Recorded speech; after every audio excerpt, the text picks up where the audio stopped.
জাতীয় বিশ্ববিদ্যালয়ের অধীনে অনার্স ভর্তি পরীক্ষা হবে তো? অনেকে প্রশ্নটাই করছিল, কারণ জাতীয় বিশ্ববিদ্যালয় একটু তালবাহানা করছে তাদের ভর্তি পরীক্ষা নিয়ে। অনেক শিক্ষার্থী কনফিউজ, কনফার্ম কবে ভর্তি পরীক্ষা হবে।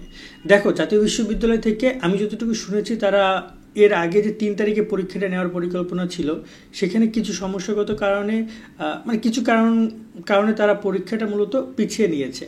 যে কারণগুলোর কথা তারা বলছে সেগুলো ঠিক আছে, কোনো ব্যাপার না। আর পরীক্ষা এমন না যে অনেক দিন পিছাইছে, 20 দিন পিছাইছে। অনেকের কাছে জিনিসটা অনেক দিন মনে হয়, কিন্তু এই অবস্থায় তোমাদের পরীক্ষা 24 তারিখে হবে কিনা তা নিয়ে কনফিউশন থাকলে তাদেরকে আমি একটু ক্লিয়ার করে দিতে চাই। 24 তারিখে পরীক্ষা হবে, ইতিমধ্যে তার আয়োজন প্রস্তুতি সব কিছু কমপ্লিট করা হচ্ছে।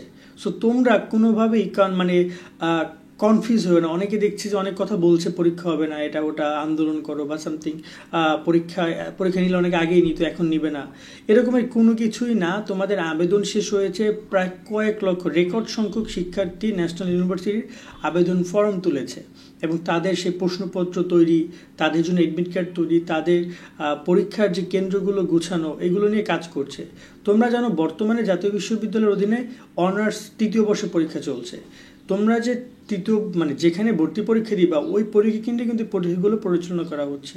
সব মিলিয়ে টাইমগত যে বিষয়গুলো রয়েছে, সব কিছু মিলিয়ে তারা পরীক্ষাটা পিছিয়ে নিয়েছে, একটা সুবিধাজনক সময় পরীক্ষা নিচ্ছে। হ্যাঁ, এক্ষেত্রে রেজাল্ট প্রকাশ, কলেজ ভর্তি সব কিছু আবার সে 20 দিন পিছিয়ে যাবে, এটা স্বাভাবিক ব্যাপার। এটা তোমাদের জন্য একটা দুঃসংবাদ বটে। বা যেহেতু তোমরা সময়টা পাচ্ছ, কাজে লাগাও, এই অনুযায়ী তুমি পড়াশোনা করো। অনেক পরিমাণে টাফ হতে পারে, তোমাদের ভর্তি প্রসেসটা।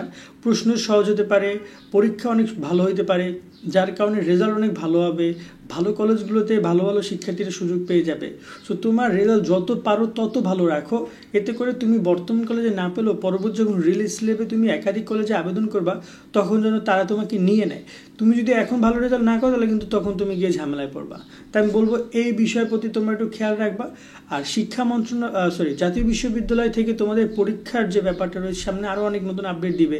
মানবন্টনের বিষয়টি স্পষ্ট করতে পারে যতটুকু আমরা জানি। এখন এ ব্যাপারটা দেখা যাক তারা কি করে এক্স্যাক্টলি, এবং তাদের চিন্তা ভাবনা কি। তো নতুন মানবন্টনের পরীক্ষা হচ্ছে, সে অনুযায়ী তোমরা প্রিপারেশন নাও। পরীক্ষা আগামী 24 তারিখে হবে, এটা তোমরা একদম শিওর থাকো। এডমিট কার্ড ডাউনলোড করতে পারবে 16 তারিখ থেকে। 16 তারিখ বা 17 তারিখ থেকে তোমাদের এডমিট কার্ড ডাউনলোড করার সুযোগ দিবে। অনলাইনের মাধ্যমে এডমিট কার্ড ডাউনলোড করতে পারবে, এটা নিয়ম নিয়ে তো আমরা ভিডিও করে দিয়েছি। তোমরা নিজেরা এডমিট কার্ড ডাউনলোড করে নিজেরাই এটা প্রিন্ট আউট করে পরীক্ষা দিতে যাবে। তবে কিছু নির্দেশনা রয়েছে, যেমন এডমিট কার্ডের সাথে অবশ্যই তোমাকে রেজিস্ট্রেশন কার্ড নিয়ে যেতে হবে, আরও বেশ কিছু বিষয়। এগুলো অনেক পরের ব্যাপার, বাট মূল ব্যাপারটা হচ্ছে তোমাদের প্রস্তুতি নিতে হবে। ইতিমধ্যে বাংলা, ইংরেজি, সাধারণ জ্ঞান, গ্রুপ সাবজেক্টের সাজেশন ভিডিওগুলো আপলোড করা হয়েছে, সেগুলো দেখে প্রস্তুতি নেওয়ার জন্য তোমাদেরকে আমি অনুরোধ করব। আজকের মতো ভিডিও আমরা এখানে শেষ করছি। সকলে অনেক ভালো থাকবা। আল্লাহ হাফেজ।